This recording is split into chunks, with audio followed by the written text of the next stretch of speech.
Good. Aisha Mahara here. So talk a little bit about after the BPD relationship breakup or after the breakups for many people. Negative rumination increases your pain. Same old thinking, same old rumination. It's all negative thinking largely. Same old, you get the same old results. What can you do about this? It's so painful. And I work with clients. I'm out here to help you to break the cycles of rumination and to go deeper into healing and recovery in ways that will really help you if I resonate with you. Because this is something that people have a lot of difficulty with for various periods of time, but not short periods of time after a relationship breakup with somebody with BPD. So essentially, here are 7 tips, a little bit about rumination, and 7 tips to help you stop ruminating. So what causes ruminating? Well, lots of things and different types of reasons for ruminating, but after being in a relationship with somebody with BPD, that's what causes the rumination. The fear, the obligation, the guilt, the codependency. It's a double whammy of trauma.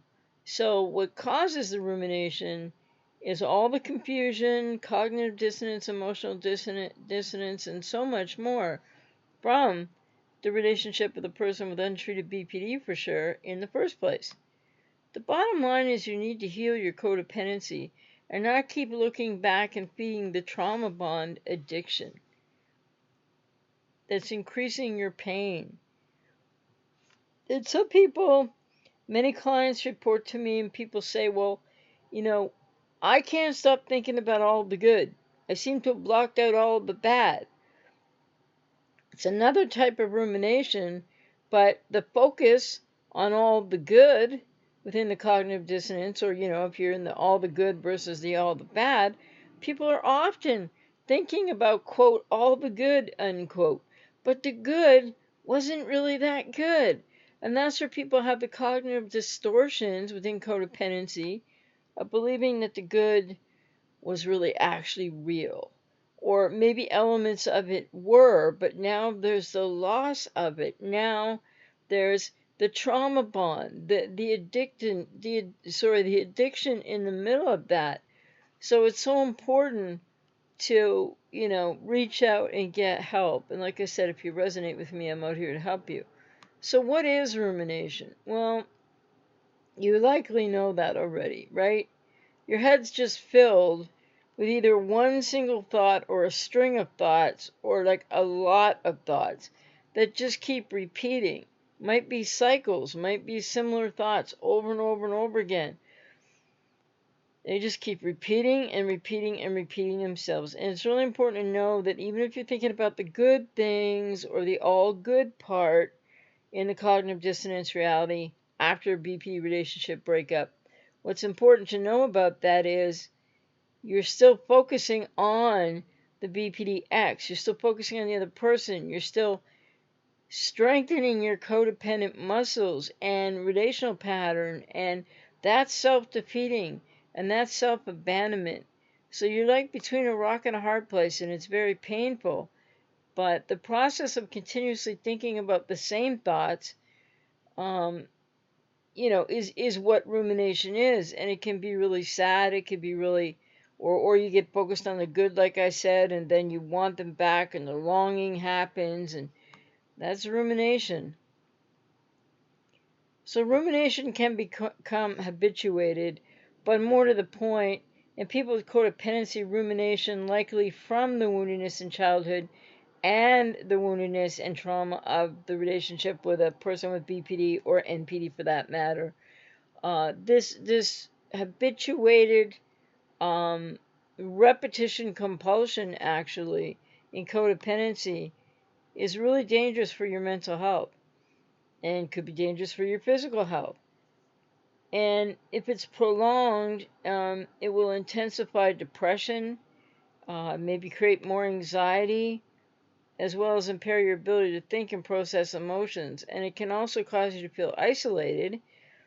And, well, it can push others away, but people often isolate. And So what's causing this ruminating? Well, after a BPD relationship breakup, the main cause is continued focus on not letting go, on not radically accepting that even though it doesn't make any sense right now, and it doesn't make logical, rational sense, which is so hard for people to be able to get to radical acceptance or letting go. It's not like a healthy relationship type of breakup at all.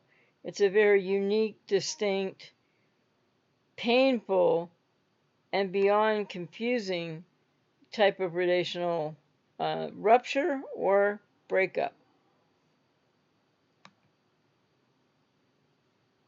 So I think what's really important for you to think about is, you know, after the BPD relationship breakup, what's the main cause of rumination? The continued focus on not letting go and trying to make sense out of what you can't make sense out of because it isn't logical what happened. And it's a codependent repetition compulsion, like I said, and it goes deeper and it goes back to childhood. So many people, excess of those with BPD, or if you're still in the relationship, whatever the case, but you need to get out, or if you've been hoovered or you reverse hoovering, all those situations. Many falsely believe that by ruminating you'll gain insight into what happened or why it happened or how can you get the person back. And that doesn't work. And having a history of, which people do from childhood with codependency, and then in a relationship to any cluster B, you have been, emotionally, psychologically, and sometimes even physically traumatized. You're facing ongoing stressors that you can't control. Something that codependents really need to work on and face is, what you can control and what you can't control. What is your responsibility and what isn't your responsibility. Ruminating is also common in people who possess certain personality characteristics, and it can include perfectionism, neuroticism, many other things, but it's excessive focus on a relationship or an ex, right? Or maybe denial that it's over, or that longing effect of the addiction, etc., and many other things in the trauma bond with a person with BP or even NPD. It's the codependency. It's the codependent externalization out of so much.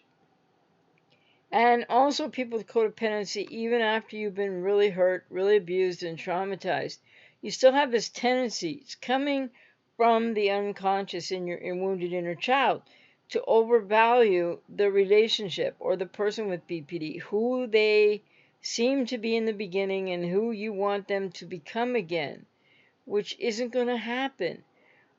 So with the ex, so much that you've made so many huge personal sacrifices to try to maintain that relationship. And so many people, because, untreated people with BPD blame you all the time, so many people have taken on that blame, which then meshes, again, subconsciously with some blame and shame from early childhood. And, people with codependency more often than not end up identifying with the BPD or NPD abuser as someone who loved you. And that is the essence of the trauma bond. And that association doesn't just happen in adulthood, it's deep within your subconscious, unconscious mind, and it has its underpinnings and roots in your childhood. So, what can you do to address ruminating thoughts? Once you get stuck in a rumination thought cycle, it can be hard to get out of it.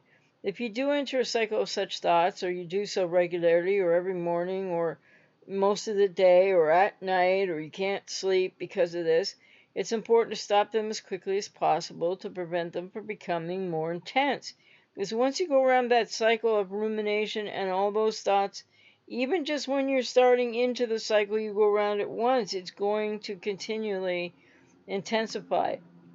And keep your focus entrenched in what is negative thinking and negative rumination, and also increasing your pain. Because again, the same old thinking leads to the same old results, and what you continue to resist will continue to persist.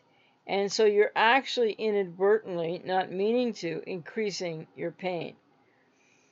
And when that ball gets rolling downhill, it's easier to stop the ruminating thoughts when they first start rolling, as opposed to when they're rolling down the hill or going around the cycles. And and so that's an important thing to learn how to do as well, which I help clients with. So what can you do to stop obsessive thoughts, negative thinking, and the rumination? Well, here are some tips, 7 tips, I believe. Hopefully that you can think about some more, or you might already be trying to use, and that I can help clients working with me to help really strategize, build up coping tools and techniques to really make possible these tips. So, number one is distract yourself. When you realize you're starting to ruminate, finding a distraction can break your thought cycle. Look around you, quickly choose something else to do, and don't give it a second thought, which is very difficult, for sure. And so then, you might want to watch a movie, you might want to watch some comedy, you might want to go for a walk, you might want to, because it's so isolating in this world right now, too. Read a book. Um, plan the second tip is plan to take action when this rumination occurs. Instead of repeating the same negative thought over and over, or thoughts in series of thoughts, cycles of thoughts, rumination, take the thought or the thoughts and make a plan of action to address it, or rather to even distract from it at first. So outline each step you need to take to address the problem, okay? And the problem is the repeating, rumination, and whether you're focusing on the good or the bad, you're still not accepting that the relationship is over. You're still wanting them back to a degree, might be really angry and hurt on the other side of all this, but you need to write this all down. Journal it, be as specific as possible and realistic about your expectations, and ask yourself with each thought you're ruminating about, if you've got the longing, if it's about the sexual addiction aspect of the love addiction of the trauma bond for people with codependency, with having been in any relationship with a cluster B, or, whichever category of cluster B, then you need to be as specific as possible when you journal about this, because you need to reframe what you're thinking, and sometimes positive affirmations. Now, they're not going to make it all go away, but it's just something else to focus on. Doing this will disrupt your rumination, at least briefly, in the beginning. It also will help you move forward and attempt to get the negative thought out of your head. Well, and that's about practicing, because it doesn't just happen all magically if you do this once. And the third tip is to take action. So you've planned action in the second tip. Third tip is take action. So you've outlined an action plan, to address your ruminating thoughts. Take one small step in action to change what you're experiencing. So refer to the plan that you make, solve the problem you've been obsessing over, and maybe you can't solve it right now, but you can solve the issue or problem or stressor, and then some, of what you continue to think about by distracting, planning, and taking action, so that you don't just keep staying in those cycles. And it's a fight. It's a fight for quite a while in the beginning. You have to do this very consciously. And when I work with people, there's more tools, tips, and techniques to learn to help people do this in more specific ways. But it requires consistent practice. And more to the point, people with codependency are still avoiding themselves. And so many people will actually, without realizing it, much as you can't stand and as much as rumination hurts, you're actually going to it because it hurts so good, if you know what I mean. It keeps you away from other things you need to focus on to move forward. So moving forward with each step slowly and incrementally is important, and it takes consistent practice, and it takes time. And the fourth thing would be to question your thoughts. Because people often ruminate and you're thinking that it's your fault, that you made a major mistake. Oh, if only you could have done this, or if only you could have done that. Then they wouldn't have, ghosted you or discarded you, or you wouldn't have had to leave them. Because it's this is the traumatic replaying of the trauma that's happened, and that you feel responsible for, that you're not responsible for. You have responsibility now to get yourself out of this cycle and focus on yourself. One of the most difficult things for people with codependency to do is really learn how to focus on themselves and what they're feeling. Thinking more about how your troubling thought might be accurate may help you stop ruminating because you realize the thought makes little sense. So it might not be accurate, sorry. Because a lot of what people are thinking, longing for, it's all outside of your control. And that's what makes it even more compelling, more painful, and it is an uncomfortable, quote, comfort zone that codependence still, it's a way of externalizing your focus still to the cluster B because about them, if not to them, because you still are abandoning and avoiding yourself. Because that's what people with codependency have been well trained, unfortunately, to do in the repetition compulsion cycles and dysfunctional relational patterns that codependency really houses. And tip 5, which maybe should have been tip 1, but therapy to heal your wounded inner child, self differentiation, family of origin work, and also to keep you, to help you, stop the codependent externalized out focus on the X with BPD or NPD that isn't helping you really at all. It's keeping you stuck and increasing your pain. And the 6th tip is meditation, which is another tool and technique that can help.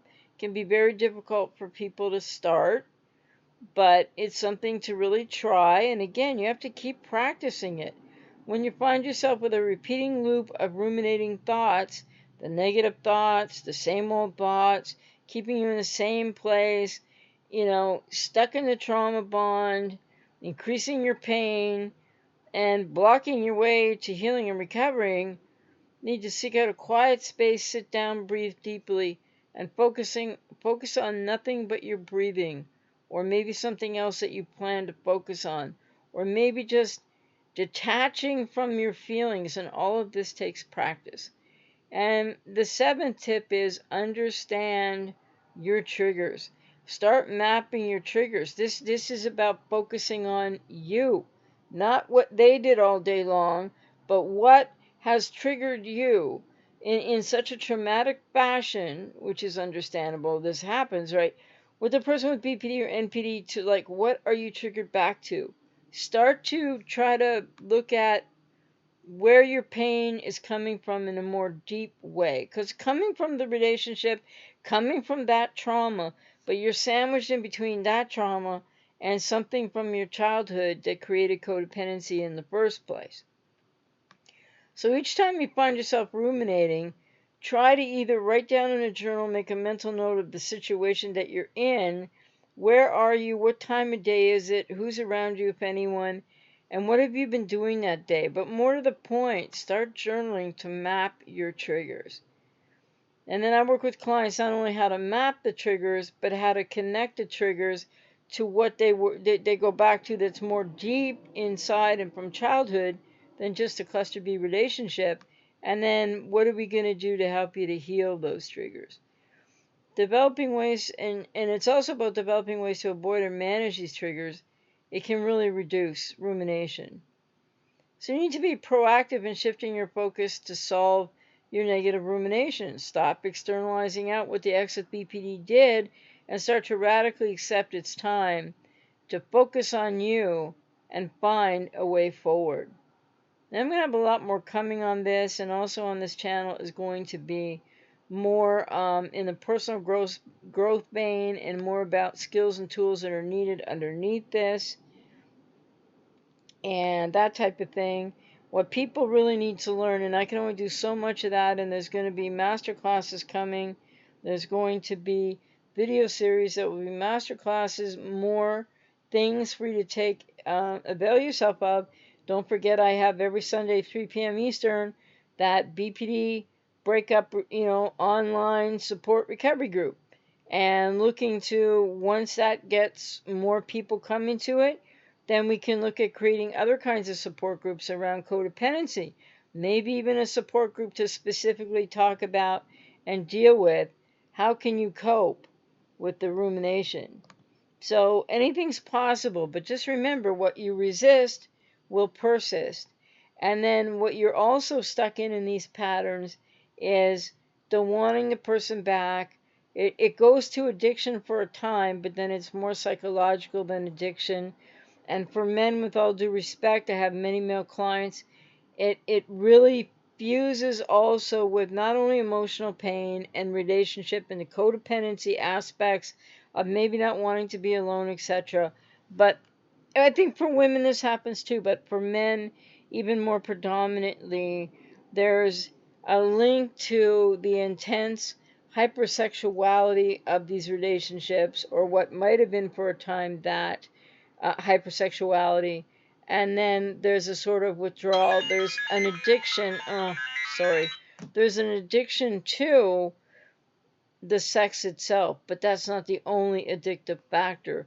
This is something that men are struggling extra more with, if I can put it that way. Not all men, but a lot of men, and some women.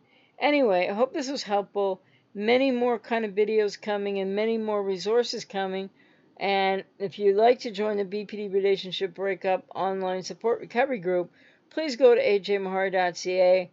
Click on I don't know if it's a blog post, or I have to get something back up on the front page, but definitely we want to see more people joining the group. And yeah, we had the first group last Sunday, and it was, I think, very helpful for the people that were there. Anyway, I hope this was helpful, and more coming, and many more resources coming from me. And as always, I'm out here to work with you if you would like to do one-on-one sessions with me, because that's where you're really going to get the best, the deepest, the most I have to offer, and the most help. And people, please make no mistake about the fact that you can't do this by yourself. Your inner child healing, is going to be painful enough, and it's difficult to get to. And people with codependency have a reticence and a real programming and training to not focus on self, to continually abandon yourself to negative rumination, to wishing, to wondering what you could have done better, what you did that made it happen. It's not your fault, and it's not your responsibility. So now it's time to focus on you. Now it's time to focus on what is your responsibility, and that is taking care of you and moving forward. Relationships with untreated people with BPD are an impossibility, and they'll blame you all day long, but that's not what you're responsible for. Take care.